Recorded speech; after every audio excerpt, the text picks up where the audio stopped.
Welcome to Grappling with Gray, a forum for promoting an ethical mindset and ethical decision-making to help us more clearly see both sides of complex issues and better navigate the moral challenges of everyday life. I'm Rabbi Yonason Olson, and I would like to welcome my guest for today. With me is Paul Edwards, who used to drive large military vehicles to the deserts of the Middle East, armed with an assault rifle. Today, his occupation of ghostwriting requires him to ask questions first and shoot later. To be here. Thanks, Fitzgerald is speaker, writer, certified coach, and founder of Brass Tacks with Heart Executive Coaching. She works with founders and their leaders as they navigate the choppy waters of aligning people, performance, and profits. And Frank Zaccari is a business and organizational development expert, keynote speaker, TV and podcast host, five-time Amazon best-selling author, and Air Force veteran. Thank you for your service. And thank you for being with me today. Always a pleasure. And here is our scenario, short and sweet. A husband and wife are sitting on the couch watching TV. The husband hears her phone chirp, then realizes she left it in the kitchen. She goes to get the phone and checks to see who texted her. The message is from her husband. Since you're in the kitchen, please bring more chips and beer when you come. Has the husband acted ethically? And what should the wife do? Catherine is the only woman on the panel today. Would you like to start us off? I'm more curious about what others think, and that would be a tough one for me. It depends on if it's a repeat offender or or if it's a one-time prank. In my opinion, there's not much worth picking a fight over, but I think there is. Doesn't always stop people. Yeah, I guess with age comes wisdom. Maybe, I don't know. I would hope so. But I think in my current situation, I would probably choose to, make light of it in the moment, but then, really think about that if there's a pattern here. And if there's a pattern, then it's a total different conversation. I like that. I hadn't really thought it through to that point, but that really, I think, is a very appropriate attitude. That, if it's a one-time deal, oh, that was clever and cute. Yeah, very funny. Yeah. I'll make sure to do that the next time you're standing next to the washer. In a not fully appreciated way. I think if you have this to is a pattern roll of with behavior, it. then we got a problem. Yes. Right. Yes. Was someone who has failed multiple times in relationships. First off, I would, if any male has ever failed in relationships, never do that, ever. Right? Even if you're trying to be funny, it's not, and it doesn't sit well. I also considered, what if it was a phone call and the husband didn't do it? It was a phone call, and as she got up, he said, "Oh, since you're up and doing nothing of value, why don't you get me a beer?" Like Archie Bunker. Remember the old Archie Bunker thing? In that case, it would be, what's the context? Are you waiting for a call from a child who's traveling, or your daughter who's going to be going into labor soon, or somebody who's sick? Well, the first thing would be wait before you say anything stupid. And find out what the content, what the call was, and then respond appropriately. But to send a text to get someone to get up to go get something is just a little bit beyond the pale. What do you think, Paul? Not something I could really get away with other than as a joke. Couldn't be taken seriously.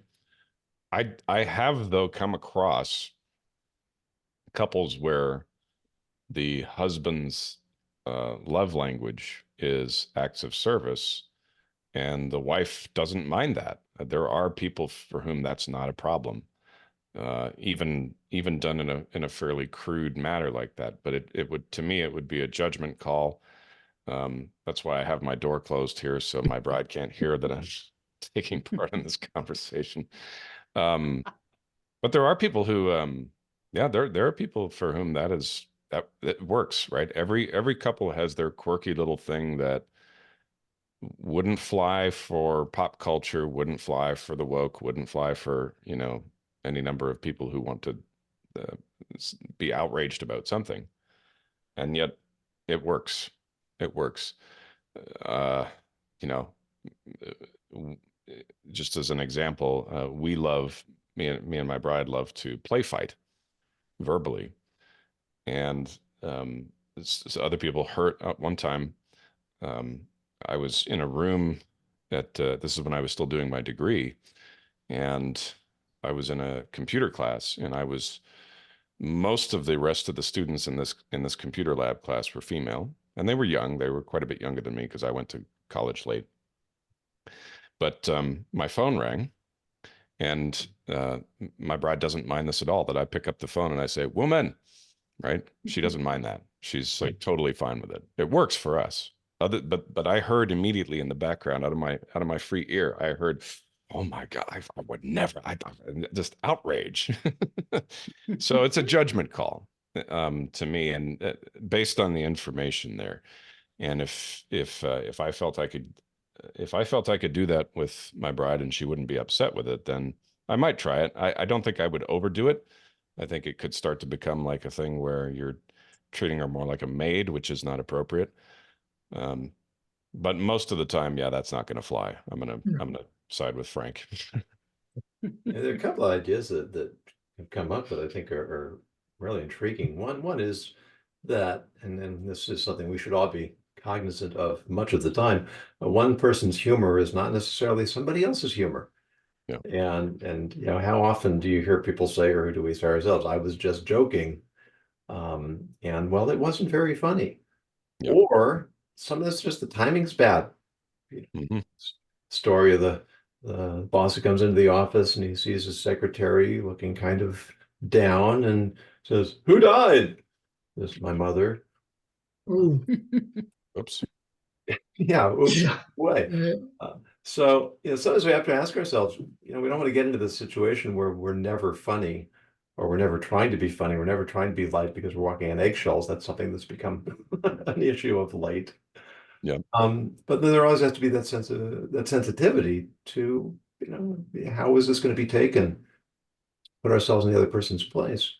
But then you've got the cultural differences, like the way you address your wife on the phone, Paul, is something that many would not appreciate. Yeah. It's something I've thought about because in Kabbalistic teaching, the man is supposed to go through a doorway before a woman. Mm. And it has absolutely nothing to do with dominance. It has to do with the spiritual nature of men and women, and without getting into it, it's a sense of establishing a certain type of metaphysical presence in the new space. And my father always raised me, you always let a woman go through the door first, you hold the door, you walk on the outside of the sidewalk. So I've been perpetually conflicted over this Yeah. for years, but I recently heard that now norms are beginning to change because there are so many predators walking around that it's considered by some better if the man goes through first because he's less of a target. So it could be that the culture is catching up with the ancient teachings of the Kabbalists. Could Very be. interesting. Not a moment too Yeah, soon. yeah. I just think that, you're right, Paul. It is very, individual in terms of the relationship and your way of communicating, whatever has been established. But it is also, there's context here that if that situation happened, is there a counterbalance that, what happened before that? Did he do something fabulous for her? And so this is a tit for a tat, kind of joking way to, have her do something for him. I mean, that's why without the landscape of the situation in terms of the relationship and everything else, it's hard to make a judgment. But if we were to like imagine all of that and say, this is somebody who doesn't treat her well to begin with, then there's a whole, to me, that takes you down the ethical road, but it's probably somebody who really doesn't care about ethics. Probably. And so I think if you're in a relationship with someone that chooses to live an ethical life, there's probably more to the story than what we see, and so I would be very reluctant to say that's unethical. I think it's humorous, and I think my go-to in our relationship, specifically, is to always lean towards, if it's not a joke, I'll find out real quick. But if it is a joke, then I've bypassed any kind of tension that we'll ever have between us, and that's really important. Absolutely. A lot of situational things come into play. Like if you live with my wife's house here in San Diego, it's 3 stories because San Diego land's so expensive. You go up instead of go out, right? So, our offices are on the 2nd floor. So as I sometimes go by, if you go downstairs where the kitchen is, I'll say, "Can I get you anything, or do you need anything?" And that becomes part of our pattern.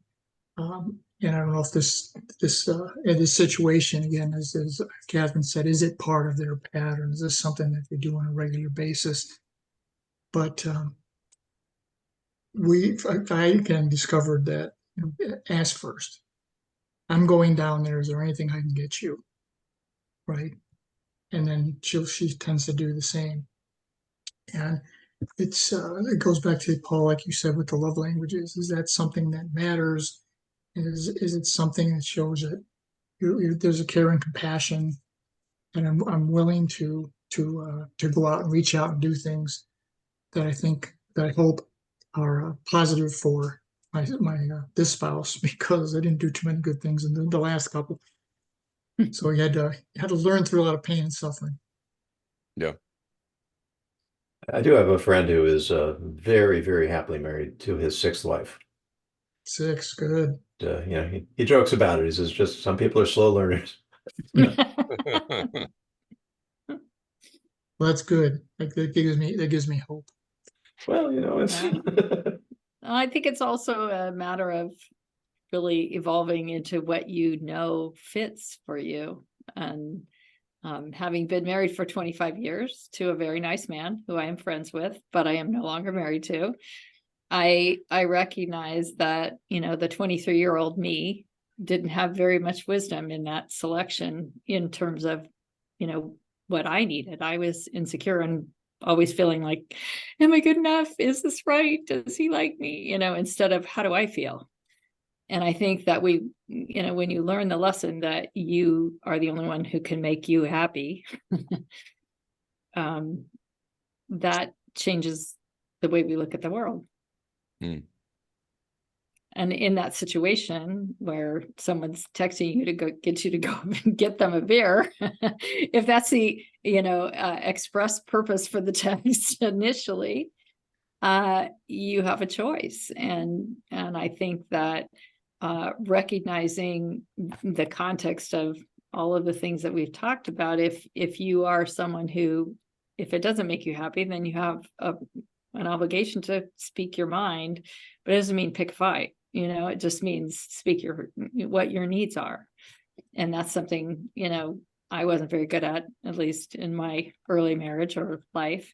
And better now. So that's important. Yeah, and I think it's something that most of us struggle with. I mean, my wife and I just had our 36th wedding anniversary. Wow. And it's, Dear.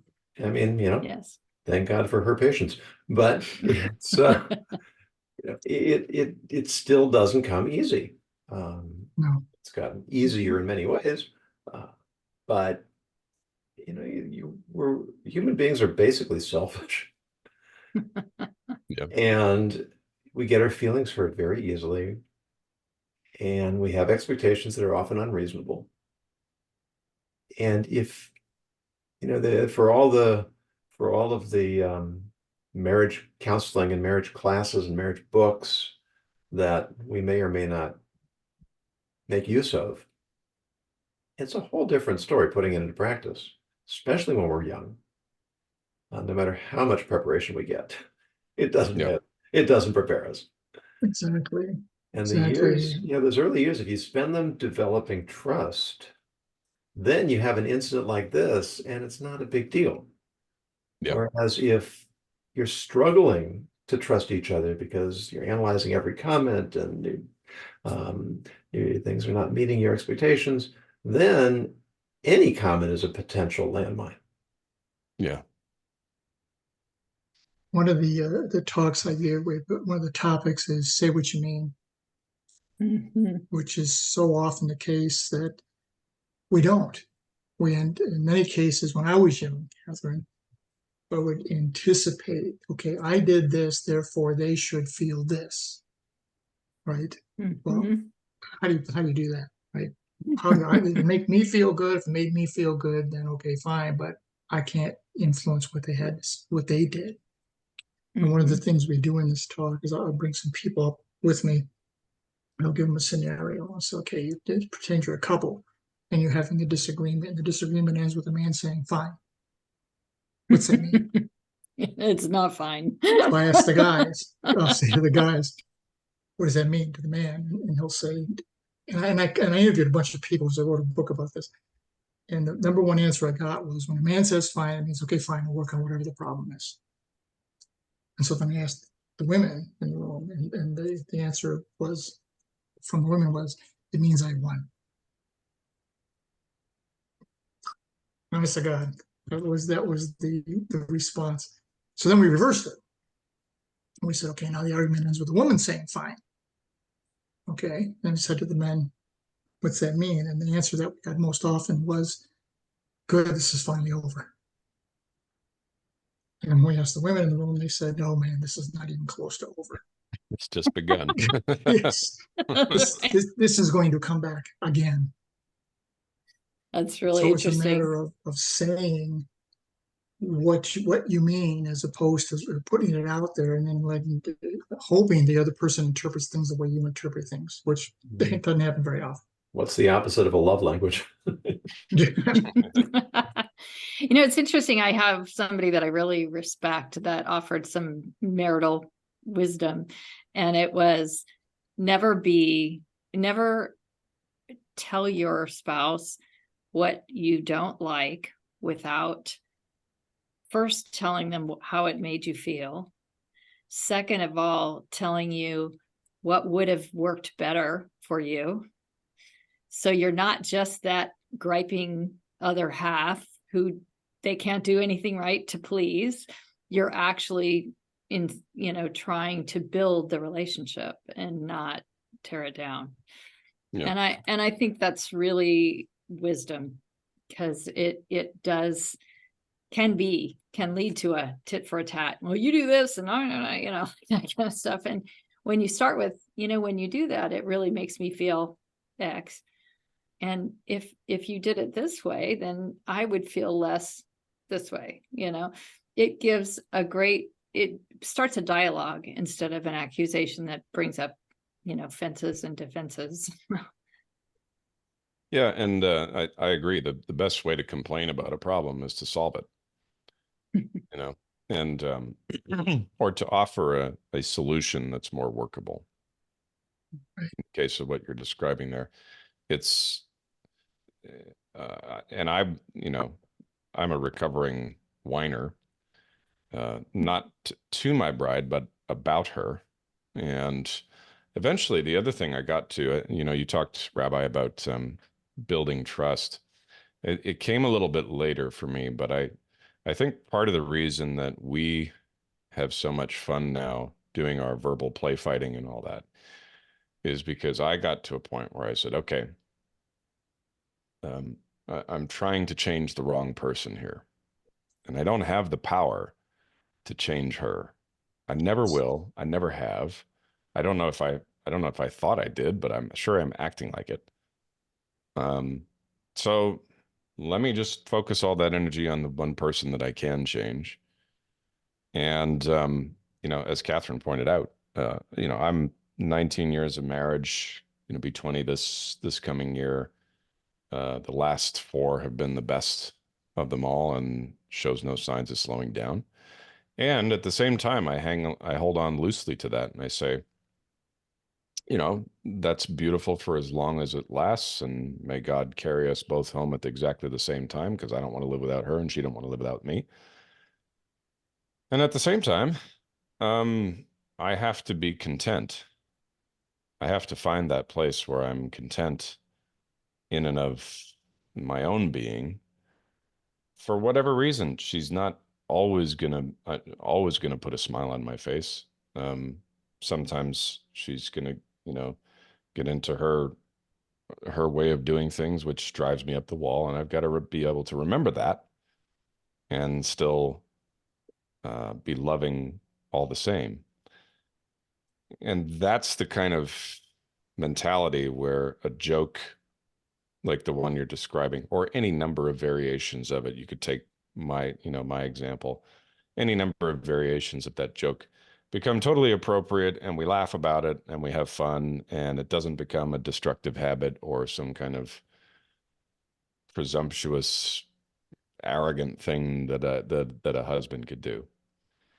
But until that, I think it's much easier to have that and enjoy it on that foundation, like you described, where you know each other really well, you count on each other, you've locked the door behind you and thrown away the key, you're not going anywhere, you're committed, you're in this for the long haul, and you're also going to learn to love that person just the way they are, not demanding that they change or improve or do things the way you think they should be done.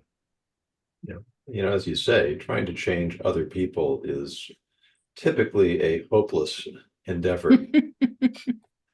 And when we're in a relationship that we hope will endure, that's a sure way of undermining it.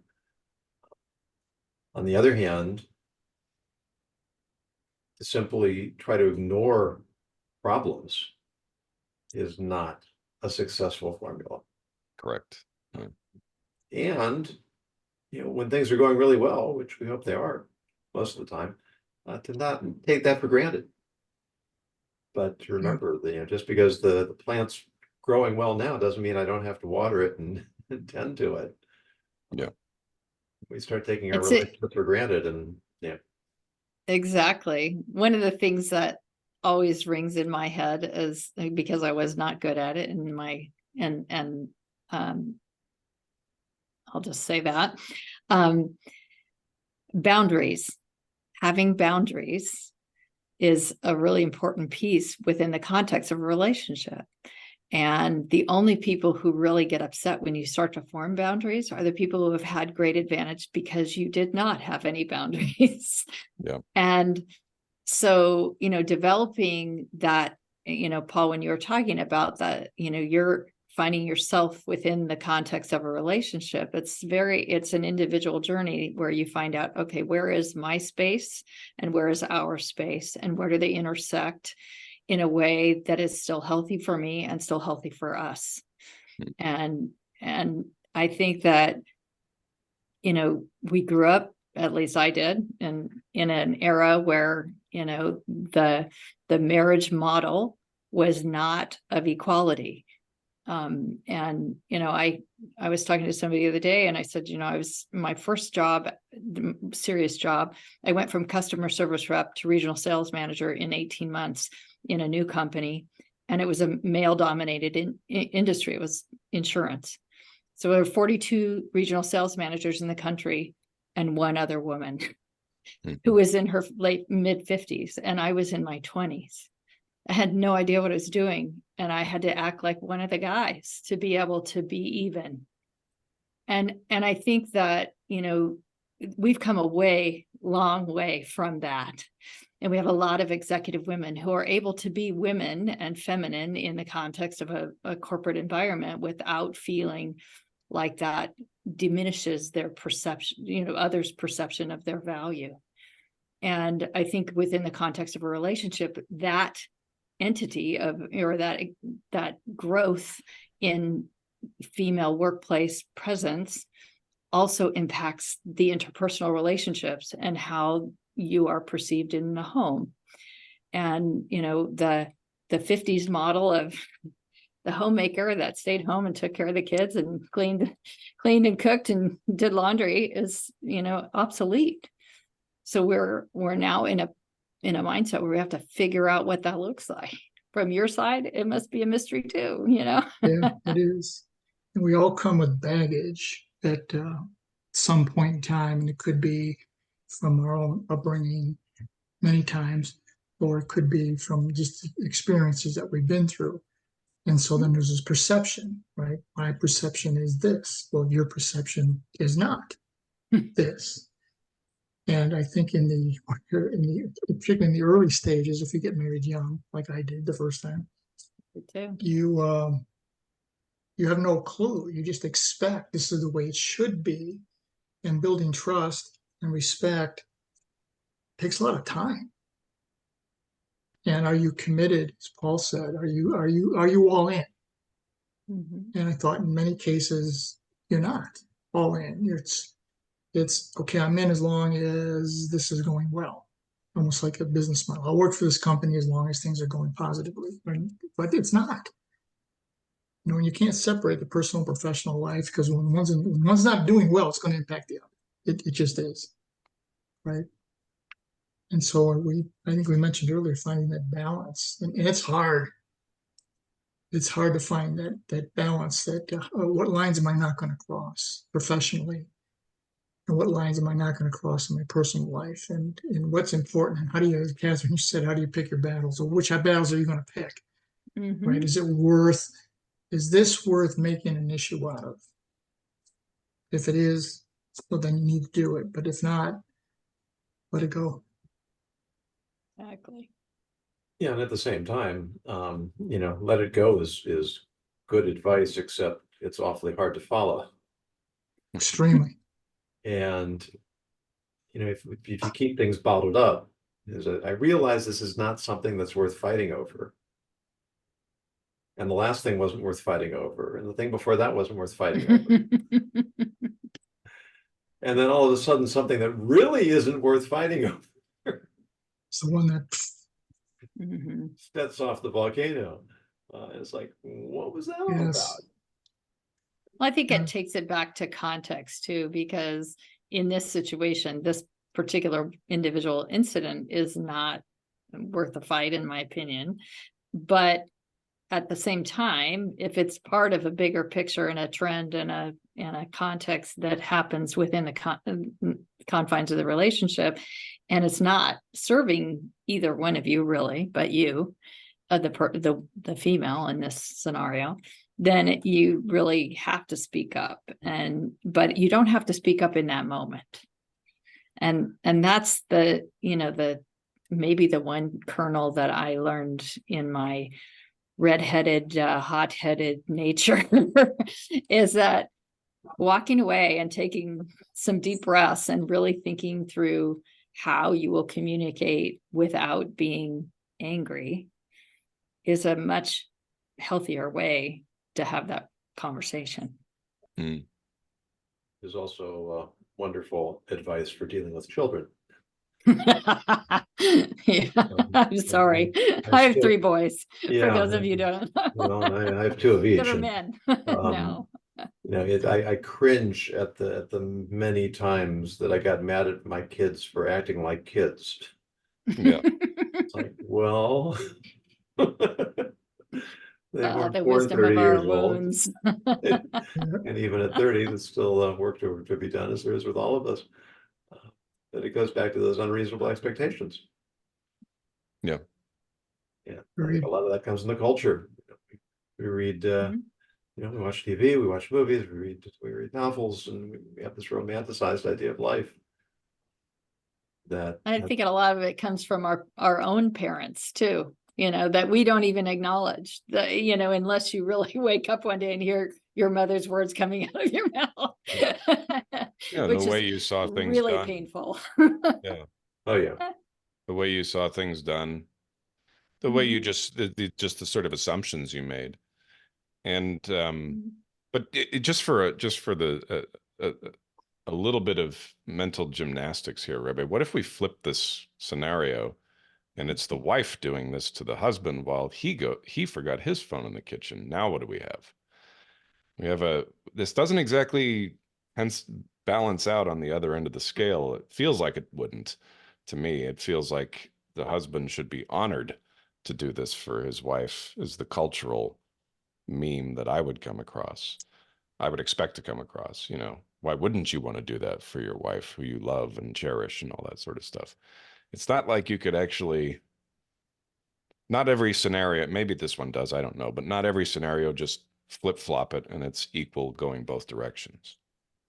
Well, it's Agreed. interesting that that's how you perceive the cultural default, is that the husband would feel honored.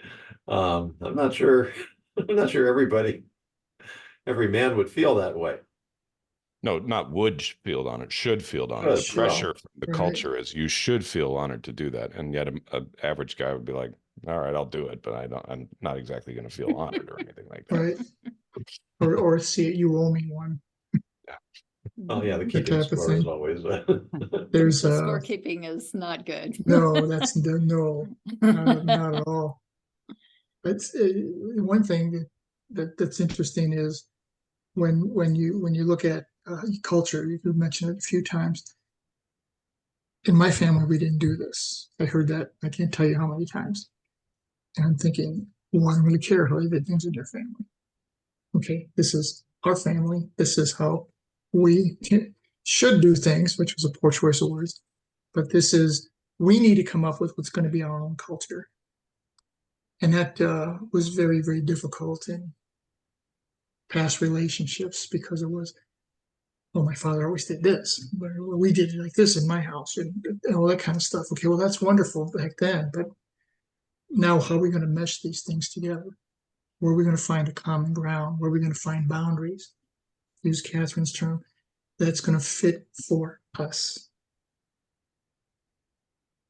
Hmm. Many times that boundary never gets set. It just, it's hard. It's a hard thing.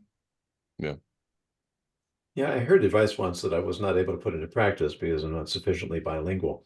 But the advice was, if it's possible, to speak a different language in the house than the language of the surrounding culture, because it communicates that there's a home culture that's different from the culture outside. And even without the bilingual part, it was something that, sort of what you're describing, Frank, that we try to establish a culture in the home that is not determined by the culture of the street. Hmm. And if we can do that successfully, then it does create, I think, a strong element of trust and standards.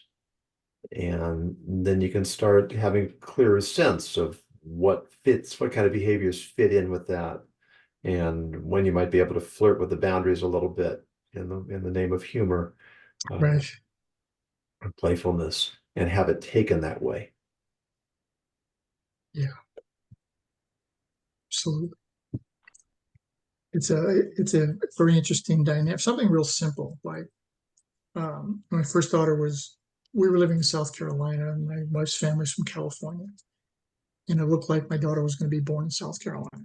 Now I got transferred beforehand back to California, but uh, her parents, her mother in particular, said, "Well, if I'm coming from California, I'll come and stay for a month when the baby is born." I said, "Okay, fine. You're coming all the way across the country. Okay, cool." You know. Then we moved back 35 minutes from them, and she says, "Well, I'll come and stay for a month again." And I said, "Yeah, I don't think so." Well, it was okay when, so yeah, well, you were flying across the nation, across the continent. That's one thing, but you're 35 minutes away. And we need to create our own patterns and our own way of doing things with this new baby, which is a first for both of us. And we need to figure some things out. And you being there is not going to help. I mean, hopefully I said it nicer than that, but I probably didn't because I was young and stupid.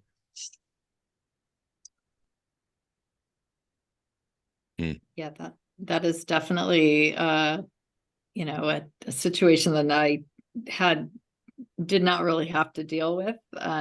In that my mother-in-law was a grandmother many times over by the time we had our first, and was very hands-off. And my mother was, 15 minutes away. And so, she'd come for a while and leave, but not it was not a regular deal. But I do think that whole idea of setting your own family values and your own family mores is, very critical to bonding to one another.